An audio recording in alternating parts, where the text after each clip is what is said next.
Good evening, and welcome to the Writer's Block. I'm your host, John Ronan, and as you know now, because we are in our 35th season, I talk to writers mostly about their craft, what they're working on, what they've accomplished, what they're planning for the future. We also have room for other artists occasionally, visual artists, actors, musicians. So if you have an idea for an artist who might be right for the Writer's Block, watch for our address at the end of the show. We'd be glad to get your suggestions. I also want to remind you that the Writer's Block and all the other programming that comes out of 1623 Studios is a result of cable access television. It is a wonderful community asset, an important community asset. So stick with cable, stick with the Writer's Block. Tonight, I'm happy to say we do have one of those wonderful exceptions to our writing schedule where we have an artist of another color. She is Coco Berkman. She's a painter and visual artist, and she's returning to the Writer's Block after a vacation of maybe 15 years. Coco Berkman, welcome back to the Writer's Block. Thank you, John. I'm honored to be here. Well, I'm very happy that you could make it, and it's been too long. We'll have to make it. We won't wait another 15 years. No. It'll be sooner than that. I want to get our viewers some background. Yep. First of all, where are you from originally, and where did you grow up? So I grew up in Brookline, Massachusetts. I came up, I've told you this story before, but I came up to Gloucester when I was 17 years old, looking for my father. And I found him, and he was living in Magnolia. He was in the bike. Did he have the bike shop? Yes, he had the bike shop, but my parents split up, and my father took off. He disappeared for 10 years. None of us saw him. He had six kids, and I heard he was up here in Magnolia, and I got on a bus one day and called him from a phone booth and said, "Hi, Colin, this is your daughter." And he almost fainted. I mean, "Where are you?" I'm here in Magnolia. He was living in these condos next to next to the Edgewater Cafe. Remember, we were at Edgewater Cafe, right? And it was really a powerful experience for me because we reconnected. And my father was an alcoholic, and he was in the program for most of his life. My father. I remember that, and whenever I walk by the place where his bike shop was at the corner of Lexington and Hesperus. Flume. Oh, Flume. Flume, I think. I think of you and him. It's a happy story because he lost his family, but he reestablished relationship with most of his children, and he did the best he could. Good. I was with him at the end. He died a few years ago. You did? Yeah. When did you move up to Gloucester? So I moved up to Gloucester. Another very strange story is my marriage fell apart. I got married very young at 19. I had 2 children, and I had to leave that marriage. I needed to get away, and I got on a train with my 2 kids, 3-year-old and a 5-year-old, and I ended up coming up to stay with my father. He put us up, and my brother put us up too for a while. So he drew you up here. He did, and my brother was living here too, Eddie Berkman. And I loved it here. I never thought I could live in such a beautiful place. I mean, when I was married, I lived in Jamaica Plain, which is beautiful now. Yeah. But back then, it was pretty kind of lots of litter. It's been kind of gentrified since. Yes, but to me, a place like Gloucester was paradise. I still think of it as paradise. I want to go back just a little bit. Where did you go to school? In Brookline. In Brookline? Yep. And then did you study art afterwards? So no, I actually, for many years, I thought I wanted to be a writer. And from when I was very young, I did constantly, that was my therapy, keeping journals and writing. Um, and I don't know the exact moment when I decided that I wanted to draw as well, but when I was hungry to draw, and I did lots of, uh, you know, adult education. I went to the museum school. I mean, I was a single parent, I had kids, but I somehow figured out how to take classes at the museum school at Montserrat. I Lots of different places. Well, that's a great news for us because we got now you in Gloucester and a very well-known artist here, and we get to talk about some of your work today. Oh, thank you. I love You so I just want to correct you. So yes. you said I'm a painter. I do love to paint, but I call myself a printmaker. Printmaker. Which is a completely different thing. It's yes. very unusual. Well, thank you for. I'll probably need correction again because I am not an artist, and I respect anybody who wants to risk that, either printmaking or with oils or any other tools. So now we can go and talk about some of your work and treat our audience to that. I have I have some of the work here. If I can put on my glasses, I'll start Absolutely. with that. That you sent me, and the first print that the audience will see now is called Fergus Rules. Yes. So we're looking at Fergus Rules now. You tell me what we're looking at and why. So what you're looking at is called a 9-color reductive linoleum print. Say that again. A 9-color reductive linoleum print. Reductive linoleum. Yes, and it's about that piece is about 24 by 36 inches. The image itself, it's printed on a piece of really thick cotton paper, and it took months to make because so linoleum is my chosen printmaking technique. I carve linoleum. There's different printmaking techniques. There's etching on copper, and there's woodcut, which is very similar to linoleum. There's lithography, and every one of the printmaking technique, and I've done probably all of them at different times, but I chose linoleum because it's user friendly for me. It's easy to carve. I bought myself a really nice etching press that is in my studio. I use it, many times a week. So we're looking at this. You have carved out in linoleum, say the images of the two characters. Yes.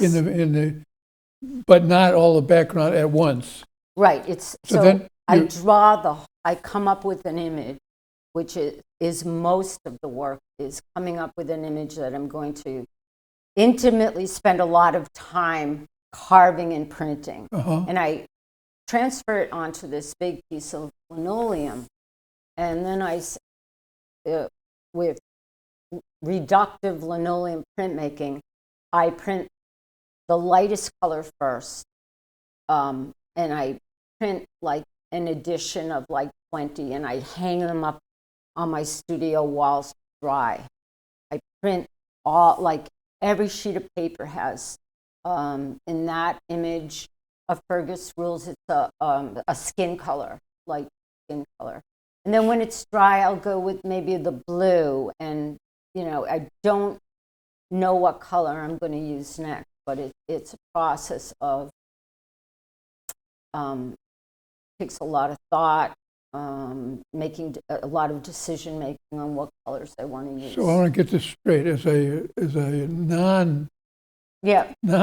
non-expert, to say the least, you carve the different elements that you want and you see as being separate and put them on a flat surface.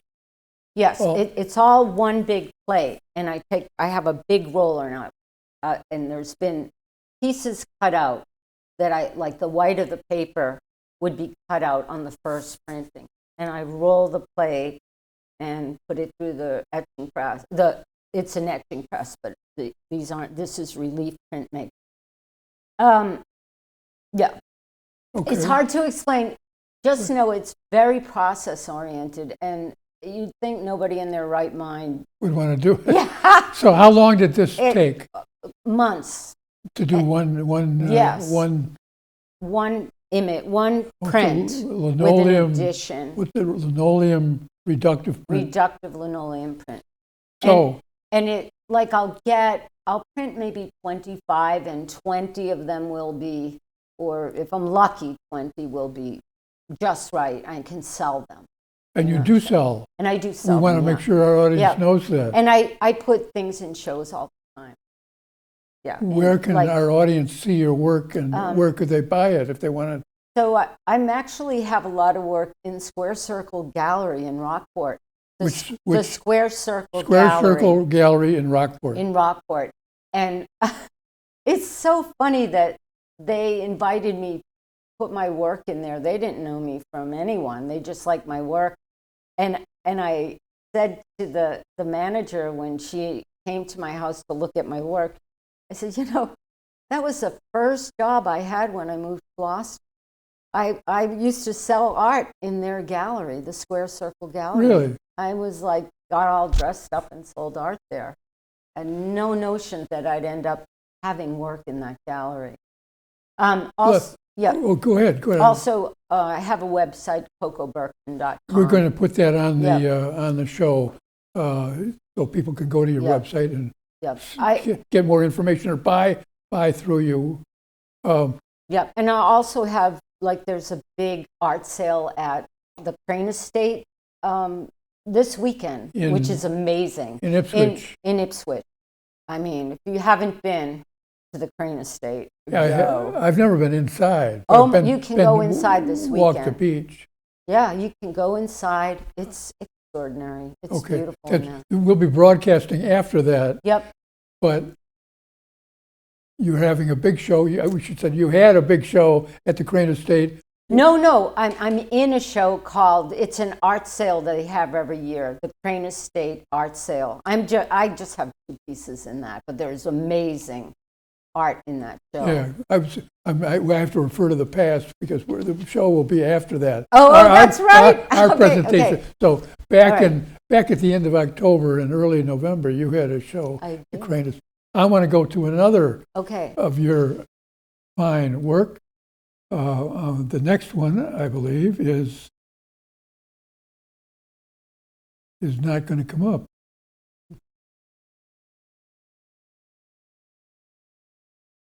Yes, it is. Yeah. Now, tell us the title of this. So that's called Supper. Supper. Yeah. And it's a black and white linoleum print, which means it's very different than my reductive work. When I'm working with black and white, I just have a sheet of linoleum. I transfer my drawing to the linoleum, and I just carve out. I make decisions about what I want to be black, which is the ink, and whatever I want to be white, I carve away onto the plate. So that doesn't get any. Any ink. Yeah, and I discovered by using lots of patterns in my work, like you'll see there's patterns on the walls and on her dress and on the floor in this print. It keeps the finished print very clean because there's problems with the process of printmaking. Ink gets everywhere. Everywhere. It's a holy mess. But I'm kind of picky. I like, and not all printmakers are like this, but I want intentional clear spaces, white space. Yeah. I know about black paint. I was painting some stairs black recently, and I wound up with it on my arms, my cars, my hair, everywhere. Like a magnet. So, what was the So the idea behind this? So that is one of my favorite prints, I have to say. This So, is, Supper.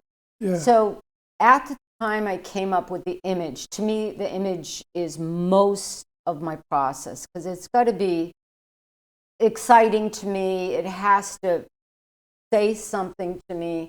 And it's I draw a lot. I draw faces a lot. I draw patterns, and maybe that woman's face was in my sketch pattern, and I was like, I really like her. And when I did that drawing, I was actually staying in New York City and going to the Art Students League. I went to study printmaking there. But this is an older. It's not that old. I mean, creation. I just went like on weekends. I did one course in printmaking. Oh, so you weren't living down there? No, I was staying at a hostel. But, and I would take classes and draw at night. So no, that one is about 8 years old, I would say. And at the time, it was around fall when I did that, and I remember going to like TJ Maxx. TJ Maxx, like a home goods store, and I was like during my break time looking at cookware, and I saw this pot, like a Dutch oven, and it was green, and I was like, I've got to buy that for myself. It's fall. I need to make a big roast chicken in that. And it was like, no, Coco, just do your art. You're not allowed to buy anything.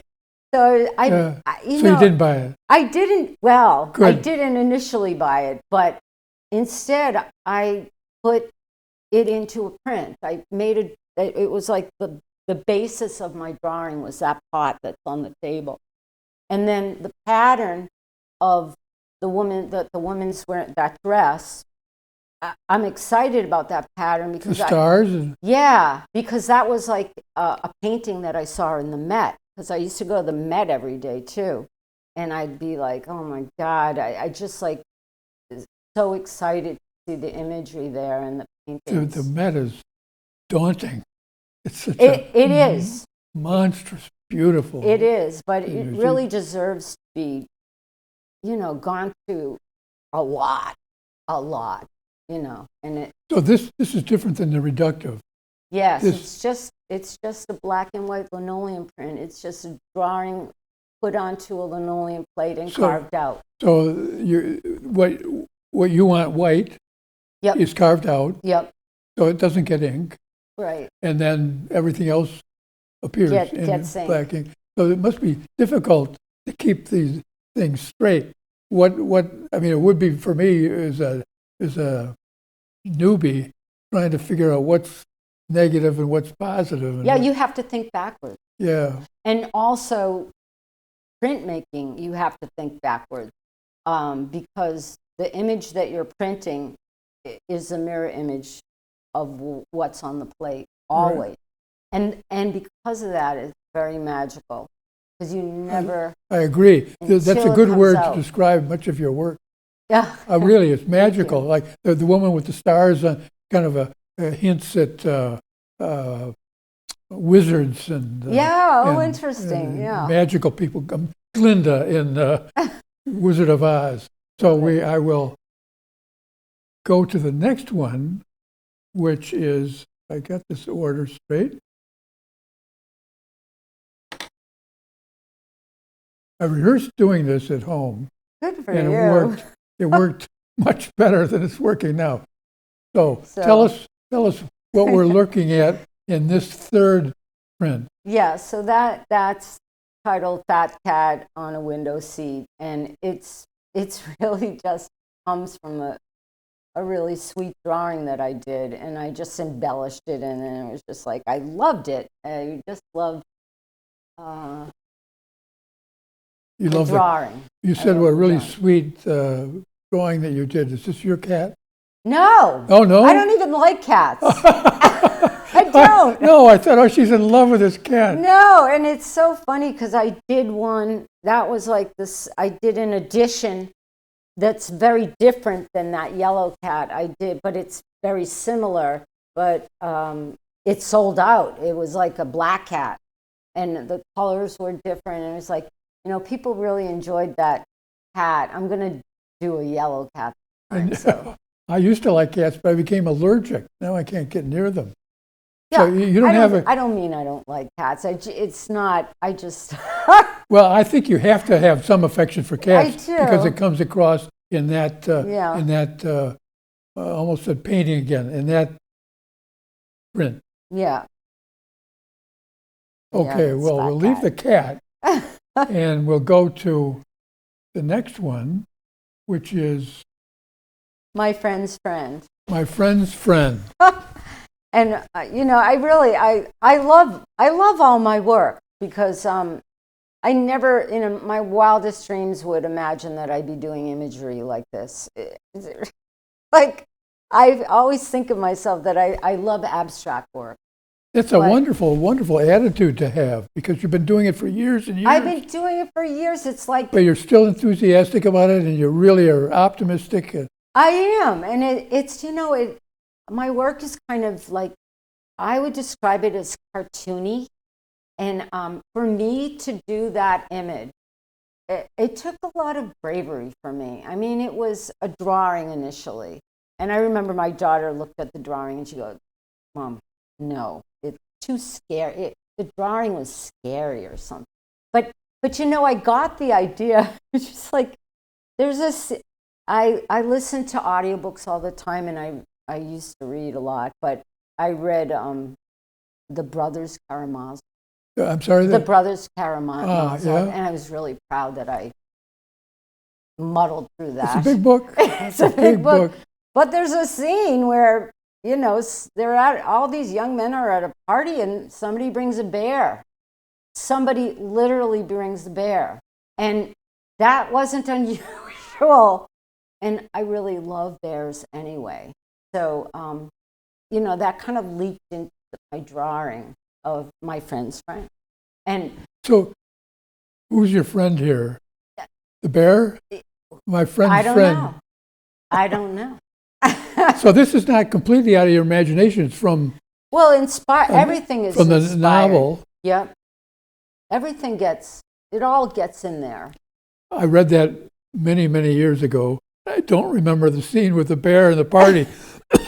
How did that turn out? Did he eat somebody? Oh, it was just like no, not at all. And it was sad. It was like a kind of a sad scene because the bear had a chain around its neck, but it was like everybody was drunk and the bear fell out the window and, it's just. The bear fell out the window? Yeah. Oh, I mean, I'll have to read the episode They again. all go to jail for that now. So that's a good story behind that because when I first saw that, I thought, a bear? What the hell's a bear doing in that? It's interesting that you saw that sharp contrast in the novel that he wanted to create and put it in your own work. Yeah, and also, John, the other thing too is at some point animals have come into my work in a very strong way. Well, we just saw a cat too. Yeah, the cat, it's like my relationship to wildlife and the natural world. I have a lot of fear. I have a lot of fear about, oh gosh, I mean, running into a wild stag as I'm hiking in the woods or a coyote. I mean, I have a little dog and who has been carried off by a coyote before. Really? Yeah, and survived. Ooh. But Yeah. But yeah, there's something about putting animals into my imagery that I'm not sure. I don't think too much about it, but I like to have an animal in there. We're getting close to the end of this half hour. It's been really fun. I want to get one more image up here. Oh, great. And we can we can look at that image. The next image is the reception, and Yeah. there's a reception. A lot of people at a wedding reception. I assume it's a wedding reception, and we can talk about that briefly, and then we'll leave that up Okay. while we're doing the Okay. close. Okay, wonderful. So yeah, again, animals in that image. So all animals, are they at a wedding? Perhaps it's a reception. So In my mind, so that image came from a little doodle I made of two mice, and I put pearls around one of the mice's neck and maybe a necktie on one, and they were getting married. The next thing I knew, I just had to add rows of other animals, and maybe turtles are on the wallpaper, and yes. the waiter is a crane, and then even a Matisse goldfish on the table. And the fish. Yeah. But Yeah. so yeah, that's another fun for me. Good. Well, I want to. We're going to have to begin to wind down here. Okay. It really That went by fast, and I wish we had time to look at more of these. But anybody watching us can go to your website Yep. and see your work, Mhm. and also go to Etsy. Is it? Oh yeah, I have an Etsy shop. I think it's Coco Berkman. I'm sorry. Coco Berkman. That's the name Just- of my Etsy shop. Yeah. Okay. All right. Good. I don't put many things on there anymore, but more likely a Coco Berkman. CocoBerkman.com. Yeah. I want everybody to remember that. Good. That's easy. John, thank Coco you. Berkman, CocoBerkman. They'll see that on the screen. Thank you, John. We're almost out of time, so I'm going to have to thank you, Coco Berkman, for being with us and sharing your visual art, your print, because it's a nice vacay, I think, from all the writers. Now, I don't want to run down writers. I'm a writer. It was a wonderful series, you are. but it's nice to have a different art form and different perspectives from another artist occasionally. Thank you for coming down. John, thank you for inviting me. It's so lovely. I want to thank everybody in our TV audience, too. If you've learned something about printmaking from Coco Berkman and the complications that involves, then the writer's block has done its job. Thanks for being with us, and I hope to see you again next time on the writer's block. Good night.